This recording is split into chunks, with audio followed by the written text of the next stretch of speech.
اگر ہم یہ چاہتے ہیں کہ ہمارے دل کو اطمینان نصیب ہو اور ہمیں قرار نصیب ہو، خوشی فرحت اور گھر میں سکون اور خوشحالی نصیب ہو، تو پہلی بات یہ ہے فارگیونیس، ہمیں لوگوں کو معاف کرنے کا انداز اپنانا ہوگا، لوگوں کو معاف کرنے کا انداز اپنانا ہوگا۔ ہم کیا کرتے ہیں کہ ہمارے ساتھ کوئی زیادتی کر کے تو دکھائے، ہم کہتے ہیں کہ ہوتا کون ہے تو زیادتی کرنے والا، ہم تو اینٹ کا جواب پتھر سے دیں گے۔ تو یہ جو انداز ہے یہ بہت برا ہے۔ اگر ہم دوسروں کو معاف کرنے کا انداز اپنائیں گے تو اللہ پاک فرمائے گا یہ بندہ ہو کے بندوں کو معاف کر رہا ہے، میں رب ہو کر کے کیوں نہ معاف کروں؟ یہ بندہ ہو کر کے معاف کر رہا ہے، میں رب ہو کر کے کیوں نہ معاف کروں؟ تو پہلی چیز جس پہ ہم نے عمل کرنا ہے اور جس کو ہم نے اپنی عملی زندگی میں اپنانا ہے وہ یہ ہے کہ ہم نے معاف کرنے کا انداز اپنانا ہے۔ اگر کوئی غلطی کر دے تو اس سے معافی مانگنے میں تاخیر نہیں کرنی۔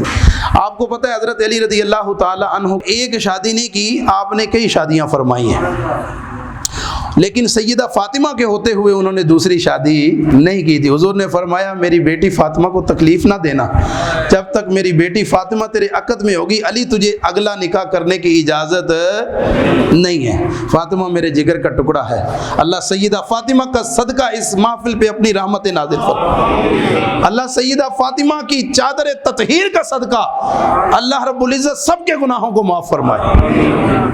حضرت علی رضی اللہ تعالیٰ عنہ کے بیٹے سیدہ فاطمہ رضی اللہ تعالیٰ عنہ سے جو بڑے بیٹے ہیں ان کا نام ہے حضرت امام حسن مجتبی رضی اللہ تعالیٰ عنہ، امام حسن رضی اللہ تعالیٰ عنہ۔ اور دوسری جو زوجہ آپ نے نکاح کیا ان کے بیٹے کا نام ہے حضرت محمد بن حنفیہ، ان کی والدہ کا نام تھا حنیفہ، تو اس مناسبت سے محمد بن حنفیہ رضی اللہ تعالیٰ عنہ۔ آپس میں ان دونوں شہزادوں کی کسی معاملے میں کوئی انبن ہو گئی، کو آپس میں ان کا جھگڑا ہو گیا۔ جب وہ ایسا معاملہ ہوا تو اس کے بعد یہ آپس میں ایک دوسرے سے گفتگو نہیں کر رہے تھے۔ ایک دن گزرا، دوسرا دن گزرا، تو جب تیسرا دن گزرنے لگا نا تو حضرت محمد بن حنفیہ نے ایک خط لکھا۔ توجہ ہے، حضرت محمد بن حنفیہ وہ بھی حضرت علی کے بیٹے ہیں، یہ بھی حضرت علی کے بیٹے ہیں، یہ فاطمہ کے وطن سے ہیں، وہ حضرت حنیفہ کے وطن سے ہیں۔ تو اب حضرت محمد بن حنفیہ نے خط لکھا، اور خط کے اوپر پتہ کیا لکھا؟ کہا تیرے نانے کا یہ فرمان ہے نبی رحمت صلی اللہ علیہ وآلہ وسلم کا کہ جو بندہ کسی سے ناراضگی ختم کرنے میں پہل کرتا ہے اللہ تبارک و تعالی اس کی عزت کو بڑھا دیتا ہے اور اللہ اس کو اجر و ثواب دوسرے سے زیادہ عطا فرماتا ہے۔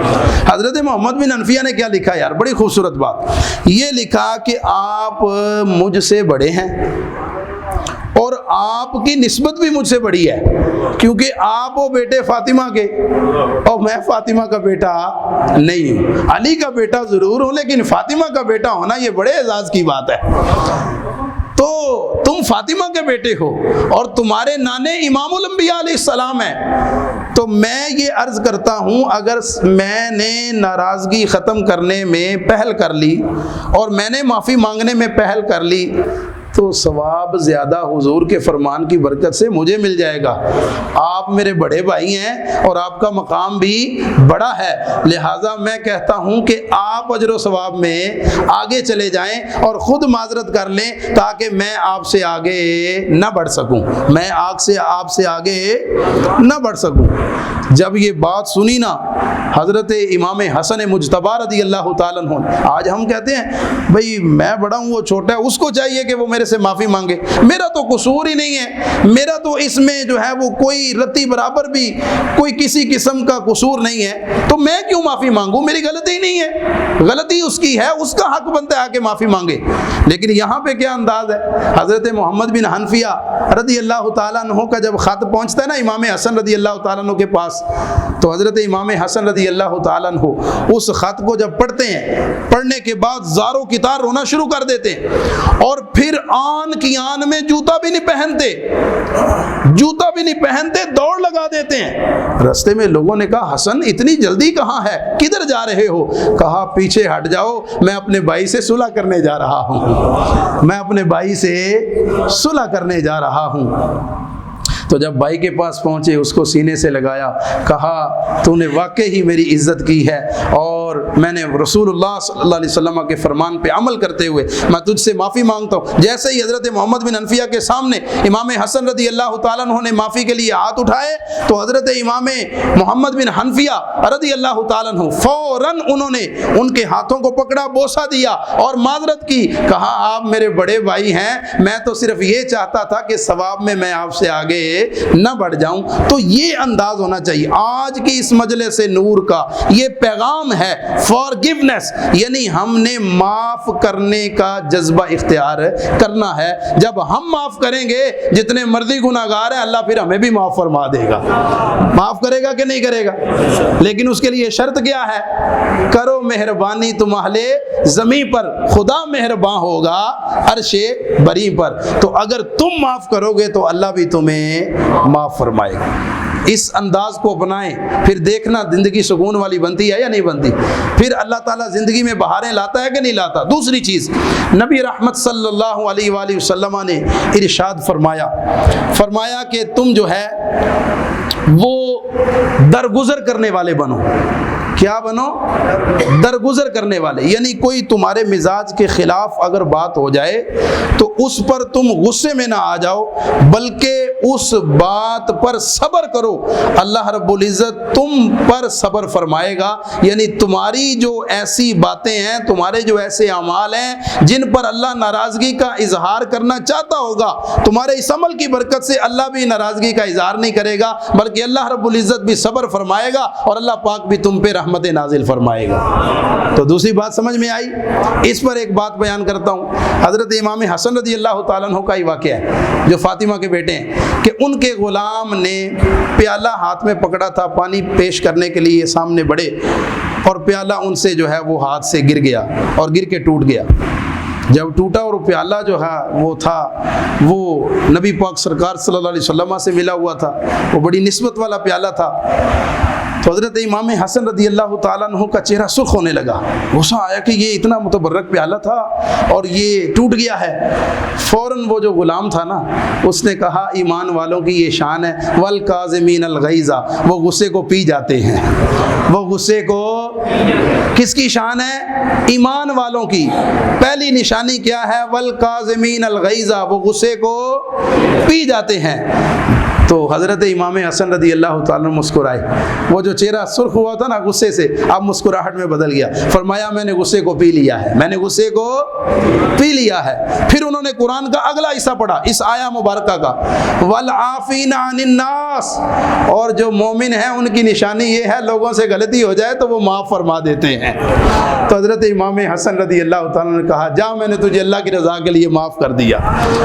وہ جو غلام تھا وہ بھی امام حسن کا غلام تھا، وہ کہنے لگا، آگے بھی قرآن پڑھا، واللہ یحب المحسنین، اور جس طرح آیا امام حسن آپ نے مجھ پہ احسان کیا ہے، اللہ تبارک و تعالیٰ احسان کرنے والوں کو پسند کرتا ہے، اور اللہ آپ پہ بھی احسان فرمائے گا، اللہ آپ پہ بھی احسان فرمائے گا۔ کیوں؟ واللہ یحب المحسنین، اللہ احسان کرنے والوں سے محبت کرتا ہے، پیار کرتا ہے۔ تیسری چیز، نبی کریم رؤوف الرحیم صلی اللہ تعالی علیہ وآلہ وسلم نے یہ بیان فرمائی کہ تم سخاوت کرو۔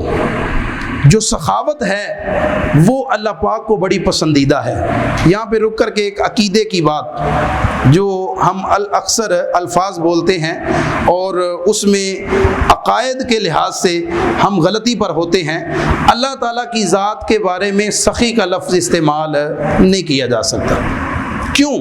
کیونکہ سخی وہ ہوتا ہے جو خود بھی کھاتا ہے اوروں کو بھی، بتاؤ بولو سارے، خود بھی کھاتا ہے اوروں کو بھی کھلاتا ہے۔ اللہ کھانے سے پاک ہے کہ نہیں ہے؟ اللہ پینے سے پاک ہے کہ نہیں ہے؟ اللہ لا الہ الا هو الحی القیوم لا تأخذہ سنۃ ولا نوم لہ ما فی السماوات و ما فی الارض. یہ اللہ کی توحید، اللہ کی شان بیان ہو رہی ہے. من ذا الذی یشفع عندہ الا بإذنہ یعلم ما بین ایدیہم وما خلفہم ولا یحیطون بشیء من علمہ الا بما شاء وسع کرسیہ السماوات والارض ولا یؤودہ حفظہما وہو العلی العظیم. یہ اللہ کی توحید ہے، اللہ کی شان ہے. تو اللہ تعالیٰ کھانے پینے سے پاک ہے کہ نہیں ہے؟ تو سخی تو وہ ہوتا ہے جو خود بھی کھاتا ہے اوروں کو بھی. تو اللہ تعالیٰ کے لیے پھر سخی کا لفظ استعمال نہیں کریں گے. پھر اللہ کے لیے کیا لفظ استعمال کریں گے؟ سب کو دینے والی ذات تو اللہ کی ہے. مجھے کس نے دیا؟ اللہ نے. یہ اتنی عزتیں دینے والی ذات کون سی ہے؟ وَتُعِزُّ مَن تَشَاءُ وَتُذِلُّ مَن تَشَاءُ بِيَدِكَ الْخَيْرُ إِنَّكَ عَلَىٰ كُلِّ شَيْءٍ قَدِيرٌ. اور نبی پاک صلی اللہ علیہ وسلم کی سخاوت کا ایک واقعہ سناؤں، آپ کے سینے میں ٹھنڈ پڑ جائے گی. کائنات میں حضور سے زیادہ سخی کوئی ہو ہی نہیں سکتا. ایک شخص آیا حضور کی بارگاہ میں سوال کرنے کے لیے. نبی پاک سرکار صلی اللہ علیہ وسلم کے ہاتھ میں ایک اشرفی تھی. نبی علیہ الصلوۃ والسلام نے وہ اشرفی اس کو دے دی. وہ اشرفی جب اس کو دی نا، ہم بھی دیتے ہیں. ہمارے پاس بھی کوئی سائل آ جائے، کوئی پریشان حال آ جائے، کوئی فریاد کرنے والا آ جائے، ہم بھی اس کو دیتے ہیں. لیکن دینے کا انداز پتہ کیا ہوتا ہے؟ چپ بھی کر جا، دے دیتے ہیں تمہیں. اپنے خادم کو کہتے ہیں چلو جا کر کے اس کو خیر ڈالاؤ، چلو جا کر کے اس کو پیسے دے دو. یعنی اس کی عزت نفس کا خیال نہیں کرتے. دیتے ہیں لیکن انداز متکبرانہ ہوتا ہے. جاؤ جا کر کے اس کو دے دو، بس بھی کر، چپ بھی کر جا، مانگتا چلا جا رہا ہے. تو یہ غصے والا انداز ہوتا ہے. لیکن نبی پاک سرکار صلی اللہ علیہ وسلم نے جب دیا نا، تو وہ جب لے کے آگے بڑھنے لگا نا، نبی علیہ السلام نے اس کو بلا لیا. نبی علیہ السلام نے فرمایا کہ یہ جو اشرفی میں نے تمہیں دی ہے نا، یہ مجھے واپس دو. نبی علیہ الصلوۃ والسلام کے صحابہ کہتے ہیں خود ہی نبی پاک سرکار نے عطا فرمائی ہے. خود ہی نبی پاک سرکار صلی اللہ علیہ وسلم کہتے ہیں واپس دے دو. اس نے جب واپس دی نا، تو نبی علیہ السلام کی بارگاہ میں کھڑا ہو گیا. نبی علیہ السلام نے اپنی جیب سے خوشبو نکالی اور نبی علیہ الصلوۃ والسلام کو کسی نے خوشبو تحفہ پیش کی. نبی علیہ السلام نے وہ خوشبو اس اشرفی کے اوپر لگا کر کے فرمایا اب لے لو. جب یہ انداز حضور نے اپنایا، صحابہ کی آنکھوں میں آنسو آ گئے. یا رسول اللہ، خیرات تو دے دی تھی، یہ اہتمام کرنے کی کیا ضرورت ہے؟ نبی پاک سرکار نے فرمایا اس نے خیرات تو لے لی تھی، لیکن یہ میرے دینے کی خوشبو کا انداز ہمیشہ یاد رکھے گا. اور وہ واقعی نبی پاک سرکار کا انداز ہے. اور نبی علیہ الصلوۃ والسلام جیسی سخاوت حضور فرماتے تھے، کائنات میں کوئی اور ایسا سخی موجود ہے؟ اور یاد رکھیے گا، جب تم دینے والے بنو گے نا، تو اللہ تبارک و تعالیٰ بھی تمہیں بھر بھر کے عطا فرمائے گا. اور سخاوت یہ نہیں ہوتی کہ امیر بندہ ہی اللہ کے راستے میں خیرات کرے. سخاوت یہ ہوتی ہے کہ بندے کو اپنی ضرورت بھی ہو لیکن پھر بھی سائل آ جائے تو اپنی ضرورت پر دوسرے کی ضرورت کو ترجیح دے. اسی لیے تو بزرگوں نے کہا ہے مالاں والے سخی نہیں ہوندے تے سخیاں مال نہیں ہوندا، ایتھے اوتھے دویں جہانی سخی کنگال نہیں ہوندا. حضرت شیخ سعدی بہت بڑے بزرگ گزرے ہیں. صبح ان کی بات چل رہی تھی مجلس کے اندر، تو انہوں نے پتہ کیا کہا ہے فارسی کے اندر؟ کہتے ہیں تمانگری بدل است نا بمال، بزرگی بعقل است نا بسال. کہتے ہیں یہ جو غنا ہے نا، مالداری، سخاوت، اس کا تعلق دل کے ساتھ ہوتا ہے. ہر مالدار سخی نہیں ہوتا. اور جو عقل کا تعلق ہوتا ہے وہ سالوں کے ساتھ نہیں ہوتا، بلکہ کچھ ایسے ہوتے ہیں عمر میں تھوڑے ہوتے ہیں، سال ان کے تھوڑے ہوتے ہیں، اللہ پاک ان کو عقل بہت زیادہ عطا فرمائی ہوتی ہے. اور کچھ ایسے ہوتے ہیں بوڑھے بھی ہو جاتے ہیں، عقل کی عین بھی ان کے پاس نہیں آتی. توانگری بدل است نا بمال، بزرگی بعقل است نا بسال. اب میں اختتام کی طرف بڑھتا ہوں. تو تیسری چیز کیا ہے؟ Generosity, charity. جب تم جو ہے وہ دینے والے بن جاؤ گے، پھر اللہ بھی تمہیں بھر بھر کے عطا فرمائے گا. اور حضرت موسیٰ علیہ السلام کا وہ واقعہ موجود ہے نا، اگرچہ وہ واقعہ بنی اسرائیل کا ہے لیکن اس میں ہمارے لیے سبق تو ہے نا. کیا سبق ہے؟ کہ تم اللہ کے راستے میں دو گے، اللہ بڑھا چڑھا کے عطا کرے گا. 10 گنا دنیا میں دے گا، 70 گنا اللہ آخرت میں عطا فرمائے گا. پوچھنا ہے تو پوچھ لیں، یہ حکیم مدثر صاحب سے پوچھ لیں. اور جو مخیر حضرات ہیں، یہ 3 سال پہلے یہاں پہ افطاری کا اہتمام انہوں نے شروع کیا تھا. اب ہر روز یہ افطاری کا انتظام کر رہے ہیں. اور میں نے خود ان سے پوچھا، یہ کہتے ہیں جب سے میں نے اللہ رب العزت کے ساتھ تجارت شروع کی ہے، پتہ نہیں اللہ پاک کہاں کہاں سے عطا فرماتا ہے، کہاں کہاں سے اللہ عطا کرتا ہے. اور کہتے ہیں کہ یہ سخاوت دن بدن بڑھتی چلی جا رہی ہے. اللہ تعالیٰ ریاکاری سے محفوظ فرمائے اور اللہ مرتے دم تک ایسی ہی سخاوت عطا فرمائے. یہ بڑی سعادت کی بات ہے. اور بھی ایسے چھپے ہوئے بندے ہیں جو کہتے ہیں ہمارا نام نہیں آنا چاہیے, لیکن اللہ تبارک و تعالیٰ کے راستے میں دل کھول کے خرچ کرتے ہیں. جب اللہ کے راستے میں دل کھول کے خرچ کرتے ہو, دیا ہوا تو اس مالک کا ہے, تمہارا کیا اس میں اپنا کیا کمال ہے یار. اگر مجھے اللہ نے اتنا رزق دیا ہے تو اس میں میرا کیا کمال ہے, میری محنت نہیں ہے. ھذا من فضل ربی, یہ میرے رب کا فضل ہے. میرے سے کتنے نیچے جو ہیں وہ نانے شبینہ کو ترستے ہیں, بڑی مشکل کی زندگی گزارتے ہیں. اپنے زمین پہ ہی چلنے کا سلیقہ سیکھو, سنگ مرمر پہ چلو گے تو پھسل جاؤ گے. دیکھو تمہارے سے نیچے کتنے لوگ ہیں. اسی لیے جب بھی تم نے اللہ تبارک و تعالیٰ کی بارگاہ میں حاضری پیش کرنی ہو, دعا مانگنی ہو, تو اللہ پاک کی بارگاہ میں شکر ادا کیا کرو ہر حالت میں, کیونکہ تم سے نیچے بھی ایسے لوگ ہیں جو نعمتیں تمہیں میسر ہیں وہ ان کو میسر نہیں ہیں. ہستی پلکوں کے پیچھے غم بھی پلتا ہے, لیکن کون دیکھتا ہے اتنی گہرائی میں. بڑے لوگ ہیں, پریشان ہیں, بیچارے مجبور ہیں. ہم ان سے بہتر ہیں.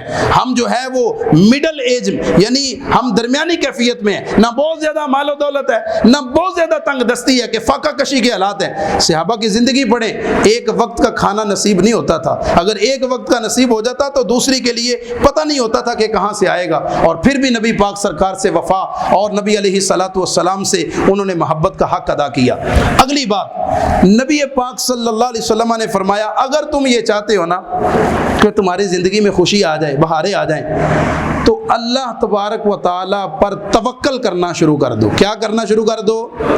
آج باتیں جو ہیں وہ سیدھی سیدھی ہیں, سمجھ میں آنے والی, لیکن پہ عمل کریں گے تو بہت فائدہ ہوگا. اور اس کو میں اب ختم کرنے لگا ہوں کہ توکل اللہ پہ ہونا چاہیے. کس پہ ہونا چاہیے؟ اللہ پہ. اور علامہ اقبال رحمۃ اللہ تعالی علیہ نے فرمایا تھا, having no faith is worse than slavery. غلامی سے بدتر ہے بے یقینی. سب بولو, غلامی سے بدتر ہے بے یقینی. اقبال نے کہا ہے, جو مصور پاکستان ہے. تو اللہ پاک پر جب توکل نہیں ہوگا تو پھر معاملات حل ہو سکتے نہیں ہیں, زندگی میں آسانی آ سکتی. اللہ پہ یقین رکھو. ہم کہتے ہیں نا, پلاننگ کرتے ہیں کہ کل کے لیے کل کیا ہوگا, کل کے لیے کچھ نہ کچھ معاملات سوچتے ہیں. ارے تم کیا پلاننگ کرنے والے ہو؟ دا بیسٹ پلانر از اللہ آلمائٹی. اللہ پاک ہے جو بہترین منصوبہ بندی کرنے والا ہے. تم تو ابھی پیدا نہیں ہوئے تھے, ابھی شکم مادر میں تھے. اللہ تعالیٰ نے تمہارے خوراک کا اہتمام پہلے کر دیا تھا, دودھ کی نہروں کی صورت میں. اللہ رب العزت نے وہ چھاتی کہ جس میں پہلے جو ہے وہ نام و نشان تک نہیں تھا دودھ کا, جب بچے کی ولادت کا وقت قریب آتا ہے اللہ تعالیٰ اس میں دودھ جو ہے وہ بھر دیتا ہے کہ نہیں بھر دیتا. یہ حقیقت بات ہے, اس کو آپ سمجھے ذرا کہ رب کتنا غفور الرحیم ہے اور کتنا جو ہے وہ رزق عطا کرنے والا ہے, کتنا جواد ہے. ابھی تو ہم دنیا میں نہیں آئے تھے, اللہ نے ہمارے رزق کا ذمہ پہلے ہی اپنے ذمہ کرم پہ لے لیا تھا. تو رزق کے بارے میں مجھے آپ کو ٹینشن لینے کی ضرورت ہے. ایک حدیث بخاری شریف کی سناتا ہوں یقین کے حوالے سے. ایک بندہ تھا بڑا مجبور بیچارہ, وہ پھنس گیا, اس کو اس پریشانی کے اندر پیسوں کی ضرورت تھی.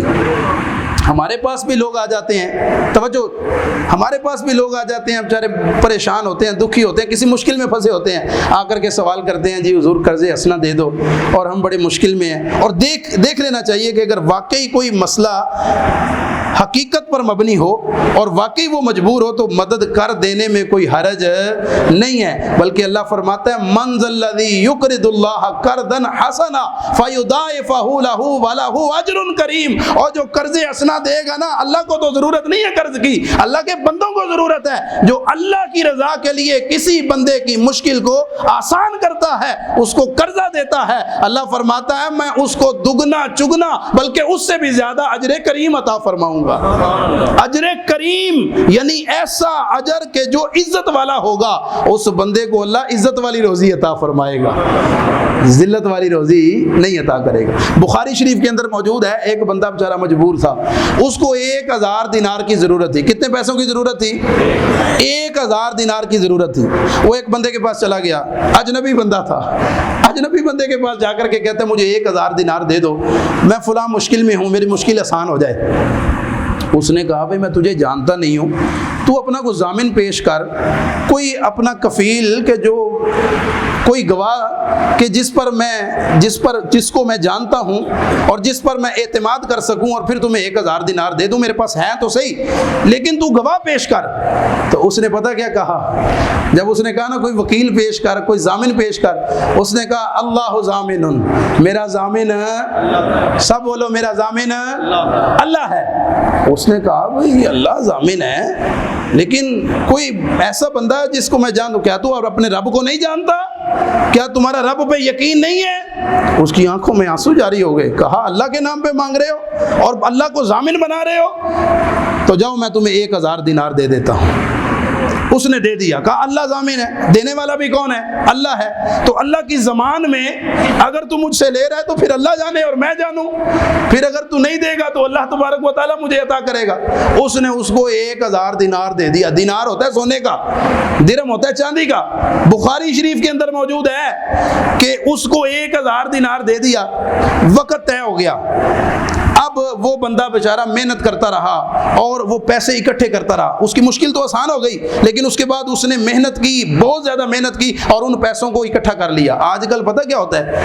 قرض دینا تو بڑا آسان ہوتا ہے، اس کو لینے کے لیے بڑے جتن کرنے پڑتے ہیں، بلکہ اتنا قرض نہیں ہوتا جتنے اوپر پیسے لگا لیتے ہیں، کیونکہ جو لینے والے ہوتے ہیں وہ لینے والا انداز جو ہوتا ہے وہ بڑا نرم ہوتا ہے اور بڑا جو ہے وہ معصومانہ ہوتا ہے، لیکن جب لے لیتے ہیں، جب ان سے مطالبہ کرو تو اکڑتے ہیں، نہیں ہے ہمارے پاس کہاں سے دیں۔ تو ایسے بندے پر اللہ کے محبوب صلی اللہ علیہ وسلم نے لعنت فرمائی ہے اور فرمایا جو وسعت کے باوجود قرض ادا نہیں کرتا، اللہ پاک اس کے رزق کے برکت چھین لیتا ہے اور اللہ رب العزت اس پہ بے برکتی نازل فرما دیتا ہے۔ یہ نہیں ہے کہ خود محرم مسلم کھاتے رہو اور جو قرض خواہ ہے وہ قرض کا مطالبہ کرتے رہے، اور جب قرض کا مطالبہ کرے تم آگے سے جو ہے وہ آنکھیں دکھاؤ۔ اس بیچارے کا کیا قصور ہے؟ وہ تو تمہارا مشکل وقت میں کام آیا ہے۔ تو اب اس بندے نے پوری کوشش کی، حدیث پاک کے اندر موجود ہے، اس بندے نے پوری کوشش کی کہ میں اس کی قرض کو لٹاؤں، اور وہ اس کوشش میں کامیاب بھی ہو گیا۔ توجہ ہے، اس کوشش میں کامیاب ہو گیا اور اس نے 1000 دینار اکٹھا کیا اور اس بندے تک پہنچنا چاہا، لیکن رستے میں دریا تھا۔ اب دریا کے اس پار سے اس پار جانے کے لیے، ادھر سے ادھر جانے کے لیے کوئی وہاں پر کشتی بھی موجود نہیں تھی، کوئی کسی چیز کا اہتمام بھی موجود نہیں تھا۔ وہ بندہ بڑا پریشان ہوا کہ آج میرا وعدہ ہے اور اگر میں وعدے کے مطابق نہ پہنچا تو اللہ کو بطور ضامن رکھا ہوا ہے۔ وکیل کون ہے؟ اللہ۔ گواہ کون ہے؟ اللہ۔ توکل کس پہ ہے؟ اور اس نے اللہ کے سارے، اللہ کی زمان میں وہ قرض دے دیا۔ اگر میں نے نہ لوٹایا تو رب کا سامنا کیسے کروں گا؟ آج تو لوگ بھول جاتے ہیں نا، نہ خوف خدا نہ شرم نبی، یہ بھی نہیں اور وہ بھی نہیں، اور جو ہے وہ مظلوم کا مال کھا کے ڈکار بھی نہیں مارتے، اور کہتے ہیں اے جہان میٹھا تے اگلا کنے ڈٹھا۔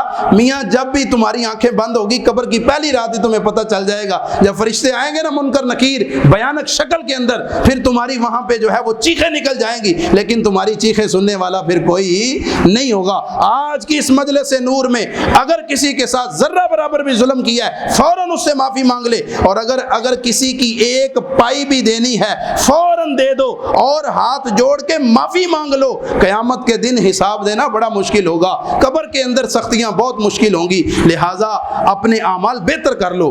اب وہ بندہ دریا کے اس پار کھڑا ہے اور دوسرا جو قرض خواہ ہے لینے والا وہ دریا کے اس پار کھڑا ہے کہ وعدہ اس کا آ گیا ہے اور اب میں پیسے لینے ہیں کیونکہ مجھے بھی ضرورت ہے۔ وہ بندہ ادھر کھڑا ہے، یہ ادھر کھڑا ہے، کوئی اس پار سے اس پار جانے کا اہتمام بھی نہیں ہے۔ تو اب وہ بندہ بڑا پریشان ہوتا ہے، دن گزرتا چلا جاتا ہے۔ جب سورج ڈھلنے کے قریب ہوتا ہے نا، وہ کیا کرتا ہے، ایک لکڑی لیتا ہے، ایک لکڑی کے اندر سوراخ کر کے نا اس میں دینار ڈالنے شروع کر دیتا ہے، اور پھر اس لکڑی کا منہ جو ہے وہ دونوں طرف سے بند کر دیتا ہے، بند کر کے اس پہ رسی لپیٹ کے اس کو جو ہے وہ پانی میں بہا دیتا ہے۔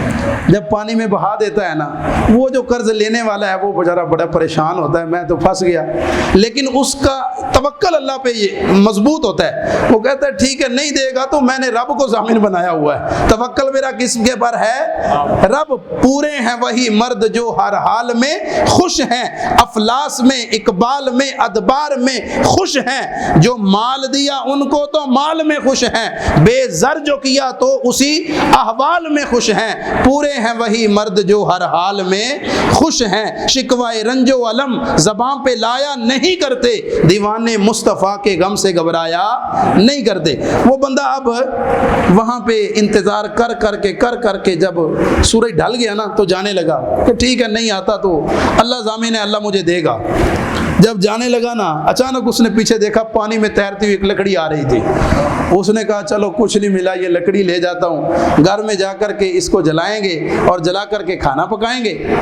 اب اس کو نہیں پتا کہ اس کے اندر دینار ہیں، وہ لکڑی پکڑتا ہے، بخاری شریف کی حدیث ہے، وہ لکڑی پکڑتا ہے، پکڑ کے گھر جا کے اس لکڑی کو جو ہے وہ 2 حصے کرتا ہے، دیکھتا ہے کہ اس میں جو ہے وہ دینار ہیں اور پورے 1000 دینار ہیں اور ساتھ ایک رکہ بھی ہے، اور رکے پہ لکھا ہوا تھا، کہا کہ میں نے وقت مقررہ پر یہ مال جو تھا یہ اکٹھا کر لیا، لیکن اس پار سے اس پار آنے کا کوئی انتظام نہیں تھا، میں نے اللہ کی زمان میں اس لکڑی میں بند کر کے پیسے پہنچا دیے ہیں، جس طرح تو نے رب پہ توکل کیا ہے میں نے بھی رب پہ توکل کر کے تجھ تک پہنچا دیے ہیں، پانی میں بہا دیے ہیں، اب یہ پہنچانا میرے رب کا کام ہے۔ وہ بندہ جب ان دیناروں کو دیکھتا ہے آنکھوں سے آنسو جاری ہو جاتے ہیں اور کہتے ہیں واقعی وتوکل علی اللہ، جو اللہ پہ بھروسہ رکھتے ہیں پھر انہیں کسی قسم کی کوئی پریشانی نہیں رہتی۔ تو اللہ پاک پہ یقین رکھیں، اور بھی بڑی باتیں ہیں لیکن میں انہی باتوں پر اپنی معروضات کو ختم کرتے ہوئے یہ بات بیان کرنا چاہتا ہوں کہ میاں جو میں نے باتیں بیان کی ہیں،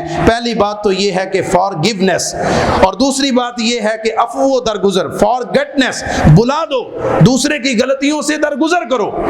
جب تم درگزر کرو گے تو اللہ پاک بھی تم سے درگزر کرے گا، تم اگر بلا دو گے تو اللہ پاک بھی تمہارے گناہوں سے درگزر فرما دے گا۔ اور تیسری بات میں نے کیا بیان کی تھی؟ چیریٹی، جنراسٹی، سخاوت والا انداز اپنائیں، جو اوپر والا ہاتھ ہوتا ہے وہ نیچے والے ہاتھ سے بہتر ہوتا ہے، ید العلیٰ خیر من ید السفلی، اوپر والا ہاتھ نیچے والے ہاتھ سے بہتر ہے۔ اور اس کے بعد میں نے یہ بات بیان کی کہ اللہ پاک پر یقین رکھیں۔ میری ساری گفتگو کے دوران میں نے باتیں تو ویسے 6 بیان کرنی تھی، 2 اور جو تھی وہ بھی بیان کرنی تھی، لیکن اب وقت کے دامن میں اتنی گنجائش نہیں ہے اور ویسے بھی گرمی کا ماحول ہے۔ اللہ تعالیٰ میری گفتگو کے دوران ہونے والی غلطیوں سے درگزر فرمائے۔ وآخر دعوایا ان الحمد للہ رب العالمین۔